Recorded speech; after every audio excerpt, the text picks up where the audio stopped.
Cricket లో skill ఉండాలి, అంతేగాని ఎలా పడితే అలా విసిరేస్తే దానికి రూల్స్ ఒప్పుకోవు. ఇప్పుడు పాకిస్తాన్ బౌలర్ ఉస్మాన్ తారిక్ ఆట తీరు కూడా ఇలానే ఉంది. ఇది బౌలింగా లేక విసరడమా? అసలు ఇలాంటి వాళ్ళని ఎలా ఐసీసీ అనుమతిస్తోంది? ఇలా అయితే వీధుల్లో ఆడుకునే వాళ్ళు కూడా తమను తాము గొప్ప క్రికెటర్లనే అనుకుంటారనే విమర్శలు కూడా వినిపిస్తున్నాయి. ఇప్పుడు పాకిస్తాన్ బౌలర్ ఉస్మాన్ తారిక్ ఆట తీరుపై సోషల్ మీడియాలో పెద్ద పెద్ద డిబేట్ల జరుగుతుంది. ఇతని బౌలింగ్ పై క్రికెటర్లు ఫైర్ అవుతున్నారు. కావాలనే బ్యాటర్లు అవుట్ అయ్యేలా బౌలింగ్ చేస్తున్నాడని విమర్శిస్తున్నారు. మరి ఇతని బౌలింగ్ లీగలా ఇల్లీగలా అన్నది పక్కన పెడితే ఇతని రికార్డు మాత్రం మామూలుగా లేదు. మొత్తం 23 టీ20 మ్యాచ్ల్లో ఒక్క మ్యాచ్ లో కూడా వికెట్ తీయకుండా గ్రౌండ్ నుంచి బయటకు రాలేదు. కనీసం 2-3 వికెట్లు తీయాల్సిందే. కానీ అతని అదే బౌలింగ్ పై ఇప్పుడు పెద్ద ఎత్తున విమర్శలు వినిపిస్తున్నాయి. ఇంటర్నేషనల్ క్రికెట్ లో ఇలా ఎలా అలౌ చేస్తారని ప్రశ్నిస్తున్నారు. వెంటనే పాకిస్తాన్ బౌలర్ ఉస్మాన్ తారిక్ పై చర్యలు తీసుకోవాలని పట్టుబడుతున్నారు. అంతర్జాతీయ క్రికెట్ లో మెరుపు వేగంతో బంతులు వేస్తూ బ్యాటర్లను ముప్పుతిప్పలు పెట్టే బౌలర్లను అనేక మందిని చూసే ఉంటాం. బంతిని గింగిరాలు తిప్పుతూ వికెట్లు పడగొట్టే వరల్డ్ క్లాస్ స్పిన్నర్లను చూసాం. కానీ వీడెవడండి బాబు ఇలా బౌలింగ్ చేస్తున్నాడని అనిపిస్తుంటుంది పాకిస్తాన్ ప్లేయర్ ఉస్మాన్ తారిక్ బౌలింగ్ చూస్తుంటే. ప్రస్తుతం ఐసీసీ టీ20 వరల్డ్ కప్ నేపథ్యంలో ఈ పాకిస్తానీ బౌలింగ్ పై తీవ్ర చర్చ సాగుతోంది. అతడి యాక్షన్ ను చాలా మంది వ్యతిరేకిస్తున్నారు.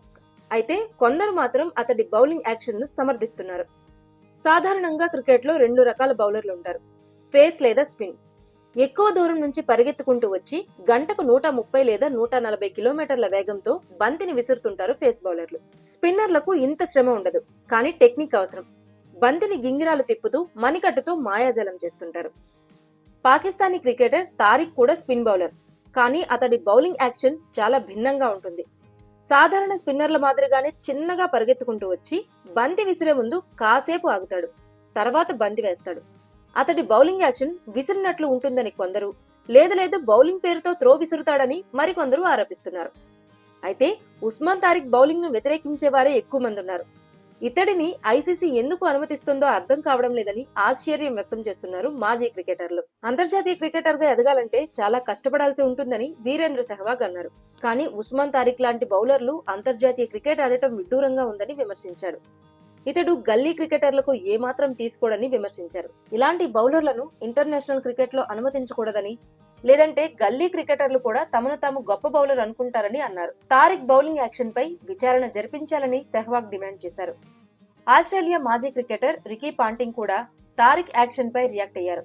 అతడు బ్యాటర్లను చూస్తూ బంతిని వదులుతున్నాడని అన్నారు. ఇది రూల్స్ కు విరుద్ధమని విమర్శించారు. బ్యాటర్ ఏ షాట్ ఆడతాడో కాస్త ఆగి గ్రహించాకే బంతిని విసురుతున్నాడని అన్నారు. కాబట్టి తారిక్ పై ఐసీసీ వెంటనే యాక్షన్ తీసుకోవాలని సూచించారు. ఇంగ్లాండ్ మాజీ క్రికెటర్ కెవిన్ పీటర్సన్ కూడా తారిక్ బౌలింగ్ ను తప్పుపట్టారు. తారిక్ బౌలింగ్ ను తాను దగ్గర నుంచి చూశానని, అది త్రో మాత్రమే, బౌలింగ్ యాక్షన్ కాదని అన్నారు. ఇలాంటి బౌలర్లను అనుమతించకూడదని ఐసీసీకి సూచించారు.